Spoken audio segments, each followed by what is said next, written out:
Hey, sister. Hey, sister. Join me, Courtney Lewis, And me, Carley Ferguson, in our conversational podcast about everyday situations. You can count on us to tell it to you straight with our own sisterly spin. Consider this a phone call with your own Southern sisters as we discuss with you personal accountability, healthy relationships, managing responsibilities, and contributing to society. Each episode will consist of straight talk and a call to action. Your sisters are calling. Thanks for answering.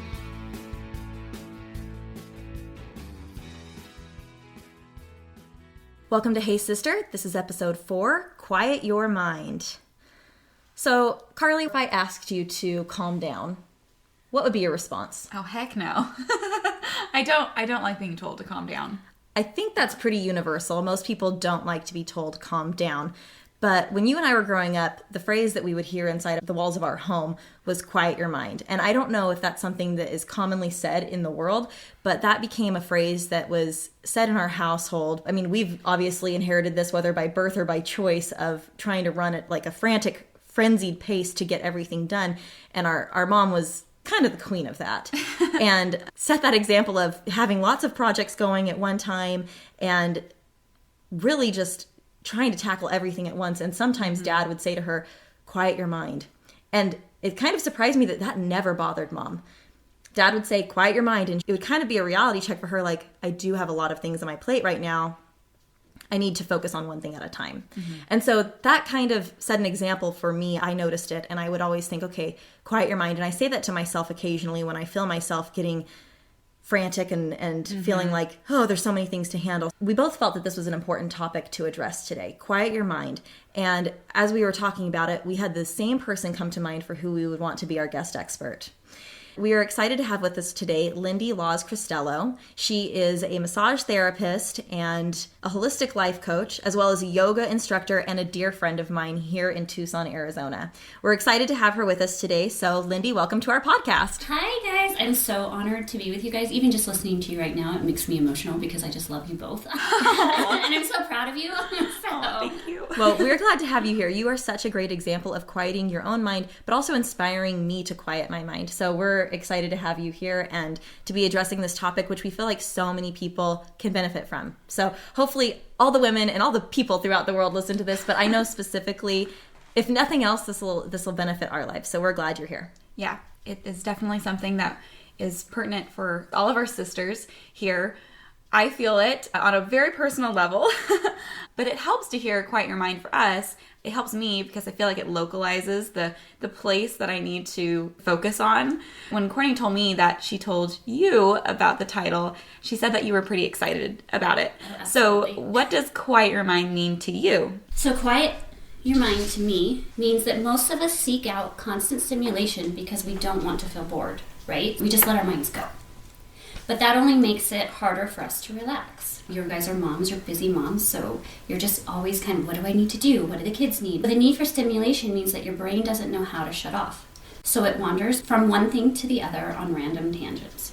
So it's like a 2-year-old little toddler just running rampant, getting into everything. I know that. Sticking things in light sockets. Oh, golly. The light, that's a good visual. Light sockets is how my brain feels so much. Yeah, I know this all too well. Well, not that particular, let's be clear. But the feeling.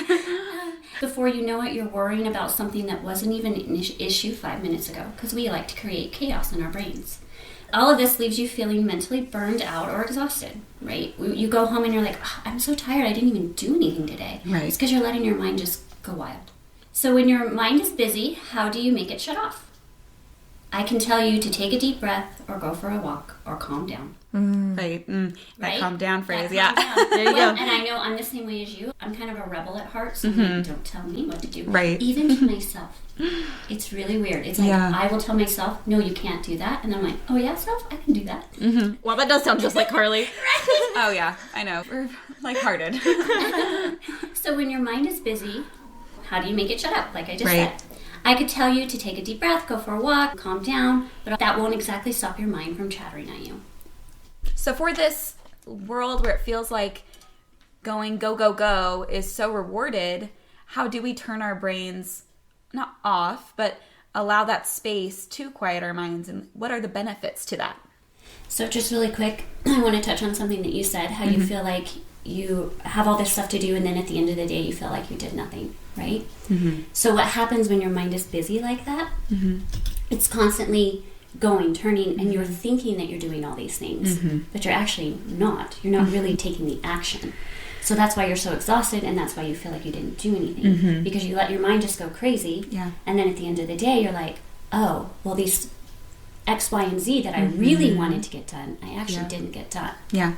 Because you had all this white noise, I guess is what you want to call it, going mental on in fatigue. the back. Mental fatigue. You were already White exhausted. noise. So really what it is, it's all this stuff that's not necessarily needs to be there. It just, so it's kind of like calming that down and being like, okay, what do I really need to do? And then you don't feel so exhausted and you feel like you're accomplished. Yes, that's what we're going for. That's the dream. So why would you want to calm your mind? Everything you think leads to an emotion. So that's why you're having this emotion. And then your emotions lead to the action. If you can calm your mind, start to think about what exactly am I thinking about?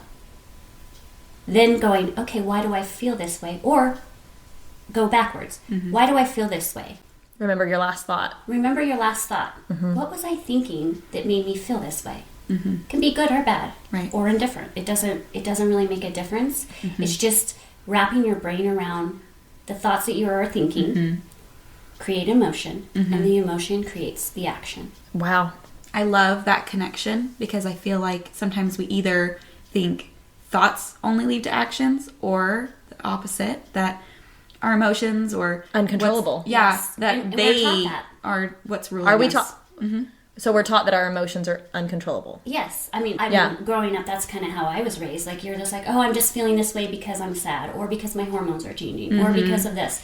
And yes, when you're in that emotion, you really can't control it because you're already in it. Right? Goes back to the toddlers, right? Like, exactly. You get that, they get out of their head sometimes. Right. And sometimes you're like, why am I feeling this way? Right. I mean, 2 seconds ago I was fine. And then that's when you go back to, well, what was I just thinking about? And then taking it further and kind of just being aware of what you're thinking about day to day. Right. Definitely trains your brain, because we do that with our bodies in certain areas, right? When we're doing an action and we're like, oh, that hurt my back. What was I just doing? You know, like, it has that effect on us, but sometimes we don't allow that understanding or making those connections to our thoughts to those emotions. Like, it's a harder thing to do because it's not tangible. It's not, something you can see. It's not something you've learned.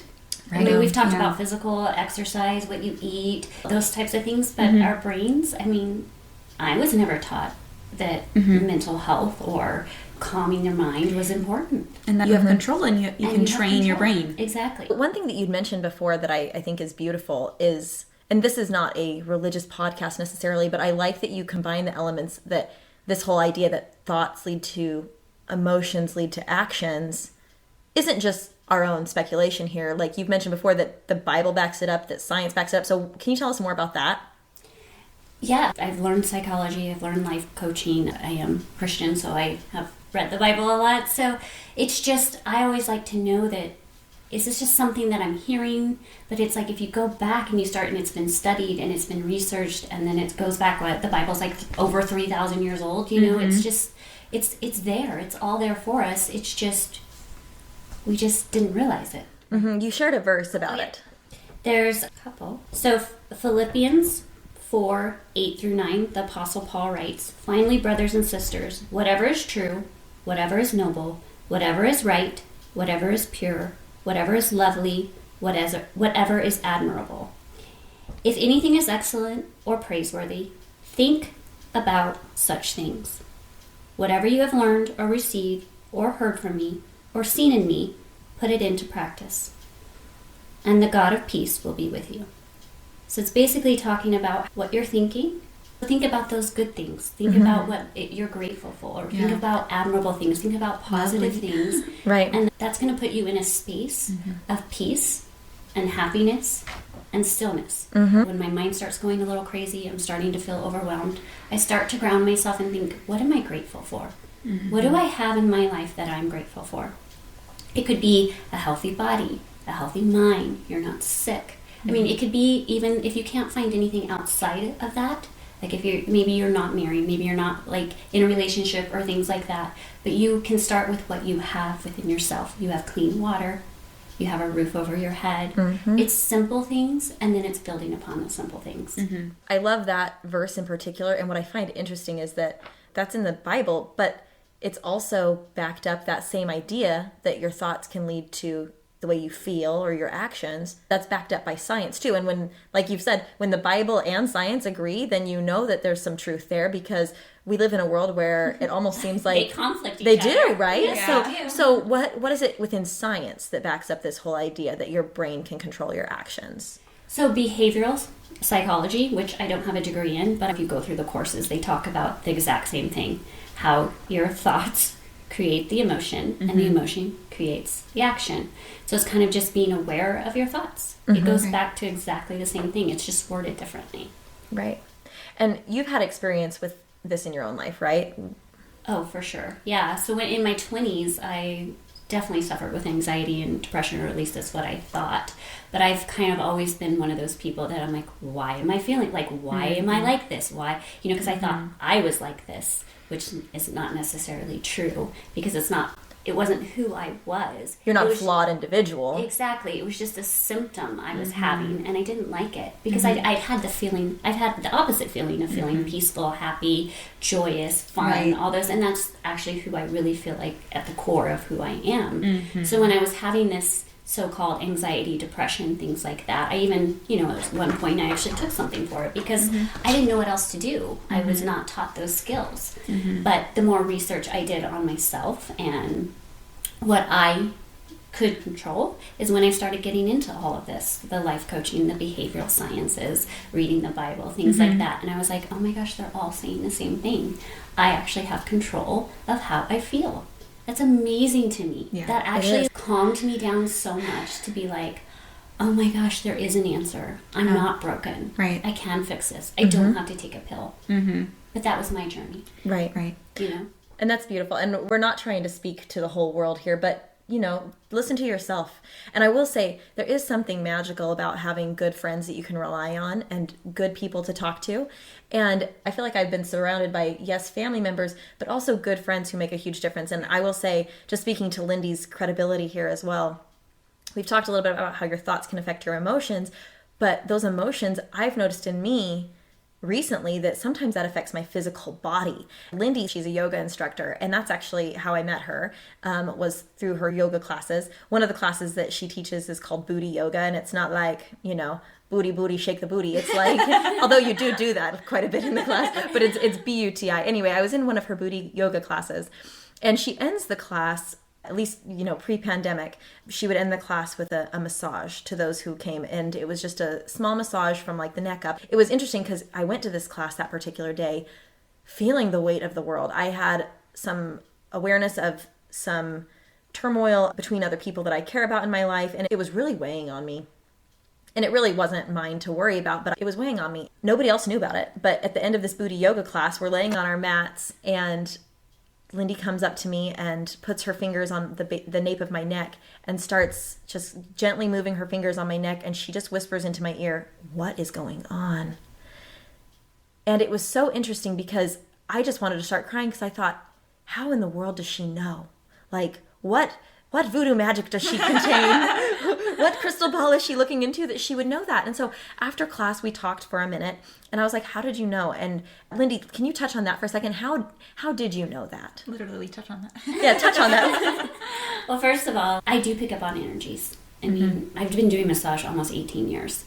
So to say that energy doesn't exist would be a complete lie. And I actually used to only believe in the physiology of the body, right? And then as soon as I started doing massage, the energy was just there. Like, because I cared so much about other people, I could actually pick up their pain, which almost scared me at first, because I was like, wait, this person's knee hurt. Why does my knee hurt now? It didn't last. It would go away. But it was so bizarre. Yeah. And then I was like, oh my gosh, I cared too much, almost to a point where I was like, I'm taking on their stuff, which is not mine to take.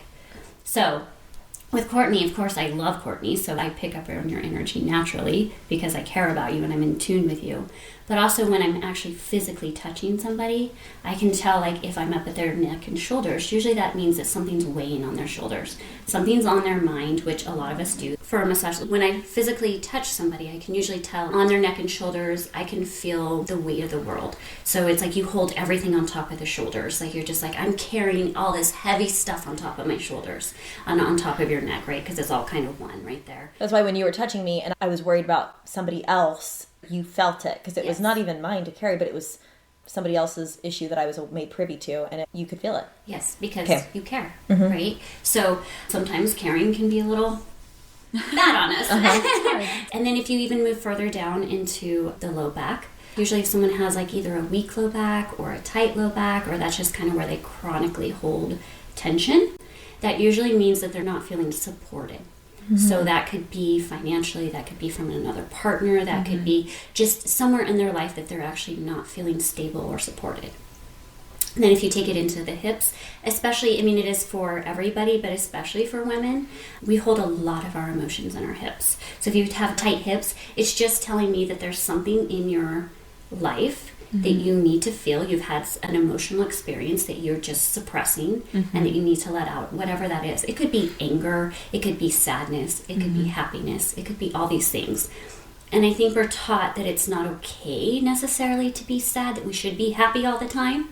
And that's not true. We're human beings. Like, you don't want to be happy if somebody passes away or a friend's going through something terrible. You don't want to be sitting there like, I'm so happy for you. No, you want to feel those moments of pain. That's why, I mean, those are important things to feel. It's important to get angry. Because if you don't get angry, then you're going to store it in your body or you're going to explode. Eventually, you're just going to be like, I can't take anymore, and I'm just going to lose my mind. So it's those little things that we're taught, like, oh, it's unacceptable and we should just be happy and joyous all the time. That's not life. It's about 50-50. You're going to feel great about 50% of the time, and then you're going to get angry and you're going to have emotions the other 50%. And that's okay. You don't always have to be happy. It's a goal, and it feels good to be happy.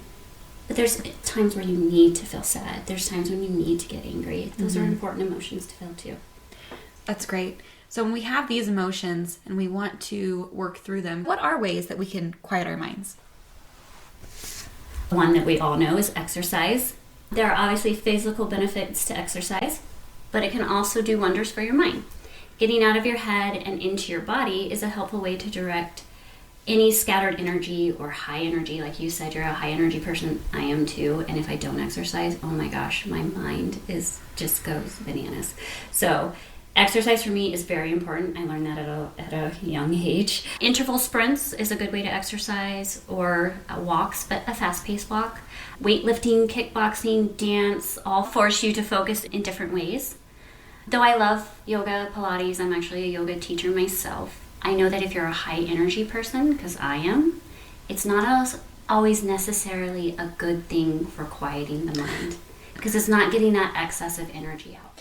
I love that thought, because that is so counterintuitive to what I would have thought. No, and you are taught that yoga calms the mind, and it does if you're in a good space. But if you're feeling frenzied. But if you're feeling frenzy and you already have that energy, that stagnant energy that's just like, I don't know what to do with it, and I just feel overwhelmed, I mean, you need to get it out. Like run, dance, whatever that is. Just a high energy to match that high energy in the brain. Right, and as you know, we love to dance. Yeah, we love all the high energy. And how good do you feel after? Oh, So good. So many times when I've done a Zumba or some sort of cardio dance class, especially when I'm teaching it, if I go in and I'm stressing about other things, I get into my dance class, I completely forget, because I'm so focused on the choreography. I don't want to mess up. I've completely forgotten, because my brain is like, I have to think about something else. So it takes all that away. But if I was to try and go to a yoga class where I was not instructing and I was just being there and I had stress, I can totally agree with that. Where I've got stress or lots of thoughts in my head, they would all stay in my head if it was just holding a yoga pose. I don't think that would serve me in that position. But obviously, like you said, there are benefits to yoga, but maybe just not when you're feeling like you need to quiet your mind. And if you're a high energy person, you might not want to step into a yoga class. No. Maybe do that crazy class and then go and be like, okay, now I can do my yoga. Okay. And actually the whole thing moving through yoga is so that when you go into that shavasana, you're actually completely still. Shavasana is taught, that's just lying there. Oh, because I was pretending I knew. I was like, Shavasana. I've done yoga, but I I'm can like... tell on your face. So it's like when you're lying at the end, your eyes are closed, palms facing up, you're just lying there still.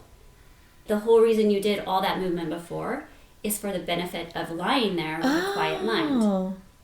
So, okay. If your mind's super busy, even if you're doing yoga poses, when you're lying there, you're still like, oh my gosh, I can't sit still. Like, and I have students all the time where I'm like, oh, you need to go for a run. This is not working for you. So funny. So aside from exercise, what other things can we do? So meditation, of course. I figure you all knew I was going to say that. Meditation is so important for anyone who lives in their own head because it encourages you to sit still without reacting to your thoughts. Though meditation is difficult in the moment, your head will feel calmer after you've done it. Try a guided body scan so you can sit there and close your eyes and just start at your toes. Work your way up your ankles, your calves, your knees, your thighs, your hips, your belly, your heart, your shoulders, down to your biceps, down to your forearms, down to your hands, down to your fingertips, up your neck, all the way. I mean, be aware of your face. Be aware of where your tongue is. Like if your tongue's at the roof of your mouth, which I guarantee you guys will start to notice this. It is right now. Why? Stress. Oh. You're not relaxed. So think about it. So Courtney. if your tongue's up at the roof of your mouth, when you breathe in, right? Yeah. You're blocking some of that air. So if you release that tongue, relax the tongue, now that airway is open, which you're not used to doing. I mean, I'm not either. When your tongue is relaxed, doesn't it feel uncomfortable? I can't do it. Yeah, because we're always with that tongue at the roof of the mouth. So how you should be, how we were designed as humans to be, is lips together, teeth slightly apart, tongue resting below. Wow. Right? That is powerful. That is powerful. It is because it's so uncomfortable. Yeah. Even for me. Like, even when I'm reminding people in class to do it, drop your tongue away from the roof of your mouth, I'm like, my tongue's up there too. It's because we're used to living in that high energy, high stress. And I mean, this last 2 years, let's be honest, I don't think we're designed to handle what we've kind of gone through this last 2 years. Right. Speaking of this high level, Carley mentioned something to me the other day. Carley, why don't you share? Oh, yes. So I'm go all the time. And I love podcasts. I love listening to audiobooks. I cannot listen to them at normal speed. I have to listen to it at 2 times the speed. And so I find myself talking really fast. I am intentionally trying to slow my roll a little bit. Bless the poor people's hearts who are listening to our podcast at 2 times speed with Carley talking. Yeah, I'm like a chipmunk or something. Like, I go so fast. And so I have to really try to calm myself down. But it's gotten really bad where I feel like, okay, let's go. And You expect others around you to move at the pace you listen to. yeah, not intentionally, but definitely like if there's something on, I've even thought about it with like Netflix and stuff, or, on the occasion I'm watching something, I'm like, they're just talking so slow. And that's just not a good habit. I'm kind of showing my cards there. But I know that for a lot of us, we tend to go and we have these habits that are kind of instilled in us. So like the holding of the tongue in a different place, like we need to do things that kind of bring us back, right? So I love that we can practice meditation and just regain that control, even for those moments, because then it'll probably be easier later to redo it again. As Lyndi was describing the parts of your body, weren't you just visualizing those parts and being aware of it? Slowly, I just felt like a natural release as you just said those body parts. I thought that was pretty cool. I was actually kind of wondering, to be honest, I don't meditate ever, so when you said, like, you just start going through that, I'm like, that's meditation. I guess my meditation would probably just be like prayer, but all meditation it's is focused thinking. Focused thinking, and I love that. That's beautiful, and that is possible. And that's, I think, a misconception about meditation. You think that you have to sit there and not have any thoughts. Yeah, try doing that. That doesn't work. I mean, it doesn't. Because you're supposed to have a thought, right? You're sitting there, and then you have this thought. You have to be aware of that thought, but let it move on. Don't focus on it. That's what gets you in trouble. You have this thought, and then you're like, oh my gosh, why am I having this thought? Oh my gosh, I have to do X, Y, and Z. So you don't go down the rabbit hole of that one thought, right? So you just have that thought and be like, slide it on by. And then guess what? You're going to have another thought. And then you just slide it on by. So that's just kind of the thing, is just not focusing on those continuous thoughts that you keep having, because that's what our brain is trained to do, to just be spoiled and keep going. That's why it's really good to do the body scan. Or a guided meditation. So an app that I use is called Insight. Love it because it's got anywhere between 5 to an hour. I don't know who does an hour, but I am super impressed if you're that person. Kudos, and please let me know how you do that. But I started with 5 minutes because that was for me at that time when I first started doing meditation. I was like, 5 minutes guided, I can do that. And you can do 5 minutes. First thing, wake up, go sit in a space, and you do need a space that you feel comfortable and calm in. And then another way is declutter your space. Your physical environment can have a huge impact on your mental state. While it doesn't affect some people, I'm someone who feels more stressed when the space around me is messy. So if I have clutter and a whole bunch of stuff, I'm just like, I just want to throw it away. I actually get in trouble at my house all the time because I throw stuff away all the time. Like, I do not hold attachment to things. I mean, I guess I kind of do, but I can throw things away very easily. Well, clearly you know the benefit because, if you want to meditate well, and it sounds like you need a good space to do it, declutter your space is a great additional way to meditate. So you're just practicing what you preach. Yeah, sometimes. And then I'm like, why am I so stressed out? And then I'm like, oh, the house is messy. Oh, this is messy. Or my car is messy. And I'm like, okay, I just need to throw everything away. And then I'm like, okay, now I feel better. Right. That's a good thought. If you feel the same way, get rid of those things you don't want, organize those piles, clean up the parts of your home that you haven't touched in who knows how long. I mean, it's even as simple as that messy drawer. Clean it out. I did all those at the beginning of the pandemic, and it was helpful. I did too, and then all of a sudden they got messy again. How's that happen? That dang drawer. I thought I just threw all that stuff away. Another way is share what's on your mind. Nothing good comes from dwelling on your thoughts and keeping them locked up in your head. If you have something on your mind that you want to stop rehashing, get it out. Write it down in a journal, talk about it to someone, or talk to yourself out loud. I talk to myself all the time, and come on, I know you guys all do. Whether it's in the car, wherever it is, that's fine. Have the conversation with yourself. Be like, why am I feeling this way? I don't like that X, Y, and Z did this. I mean, just get that frustration out.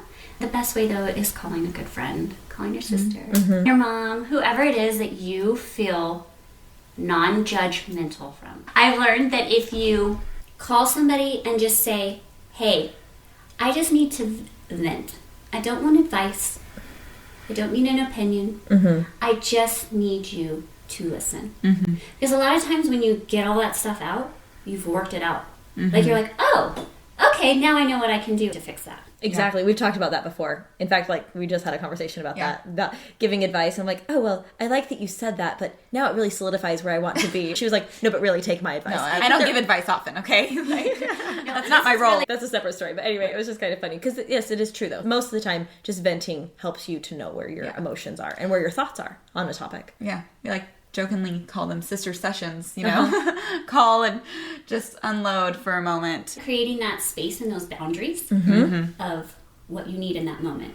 And that other person honoring it. So that's why it's good to have somebody that you know will honor those requests. Something you can do at home, just to kind of start with, is write a list. Write down every little thing that's floating through your head. I mean, as silly as it might be, write it down. The to-dos, the worries, calls to make, emails to respond to, write it all down so you can see it in front of you. Then write down your 3 most important tasks in order of importance and work on each one until they are all complete. And then guess what? After those 3 are done, write another 3. And then slowly you're checking all those boxes. And then when you lay down at night, you're not like, oh, I'm so tired. You lay your head on the pillow, you close your eyes, and then all of a sudden you're like, eyes wide open. Oh my gosh, I forgot to do X, Y, and Z. And those were the most important things. Why did I forget this? Right. So just write them down. I know for me, writing a list helps so much. I do want to say, I feel like when I write a long list, I need to make sure that it's things that I have control over or that I can accomplish. Because I've made the mistake of writing some honey-do list type things, of things that are weighing on me, things that we need to get to in our family or whatever. And it almost drives me crazy because I look at this list and I'm like, oh, we still can't get to that. So I love how you said write that list and then come to 3. So that really helps a lot. 3 within your complete control. I love that you said that because I think we try to control other people. And I love controlling other people. And circumstances, but guess what? You're never doing it. I know, you can't. Lyndi. The only thing you can control is yourself. Right. And your thoughts. You can't control somebody else's. I mean, that's unfortunate, but it's true. So as a reminder, Lyndi's talked about these 5 areas that we can work on to quiet our minds: exercise, meditation, decluttering our space, sharing what's on our mind, and writing a list. Which one of them should we invite our sisters to apply as their call to action this week? Writing a list. Writing it down. The to-dos, the worries, every single thought that you have going on in your brain. And trust me, there's some thoughts that might scare you, and that's okay. You're the only one seeing this, right? Write it all down. It's those things that we have control over, right? So those things that we are in charge of. Yes. So we write those things down, and then we Yes. only start with 3. Is that right? Yes. So let's do that. Write that list, circle or highlight your 3 things that you are going to work on this week that are within your control, and share your feedback with us. We'd love for you to follow us on our socials and share your experiences with the 3 things that you worked on this week that helped you to quiet your mind. We would love to hear from you. And speaking of socials, Lyndi, our sisters are going to fall in love with you. Where can they find you? My Instagram is at Lyndi Laws. I post about herbs. I have my own little tower garden. I just post about how I'm feeling. I post about yoga, little tips that I give about quieting your mind or eating better or whatever it is. It's So many all on things, there. because you also have expertise in nutrition as well. I do. That's something we didn't even touch on. Lyndi is an expert in so many areas. I always love to consult her with all kinds of things. So go give Lyndi a follow. You can learn lots from her, as we have in our lives. And Lyndi, we are so grateful that you joined us today, and yeehaw! It's an honor to be with you guys. Thank you.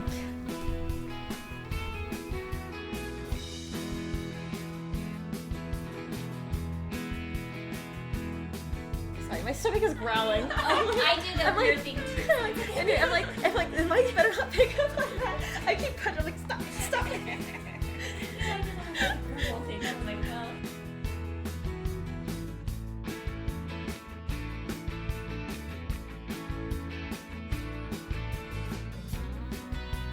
Thank you so much for listening. We hope you'll leave us a review.